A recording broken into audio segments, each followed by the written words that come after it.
Inspiring moment இது. நான் ரொம்ப இன்ஸ்பைரிங், எங்க 2 பேத்துக்கும் ரொம்ப இன்ஸ்பைரிங்கா இருந்த ஒரே ஒரு பிளேயர் தான்.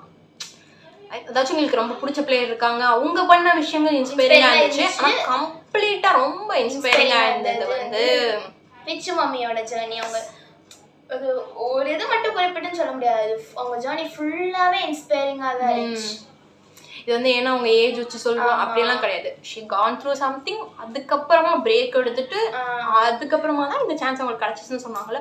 அதெல்லாம் பார்க்கும்போதே ரொம்ப இன்ஸ்பைரிங்கா இருந்துச்சு. ஏன்னா நினைப்பாங்க அவ்வளவுதான் போச்சு, இனிமே வரவே முடியாது நினைப்பாங்க. அதெல்லாம் அவங்க பிரேக் பண்ணிட்டாங்க, பிரேக் பண்ணி சூப்பரா வந்திருக்காங்க. அதனால அவங்களுக்கு தான் இன்ஸ்பைரிங்.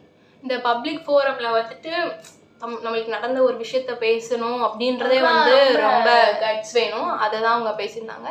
அதெல்லாம் அவங்க பேசியிருந்தாங்க ரியலி அதெல்லாம் நிறைய பேத்துக்கு இன்ஸ்பைரிங்காக இருந்திருக்கும். அவங்களோட ஜேர்னியே ஒரு இன்ஸ்பைரிங்கான ஜேர்னி தான்.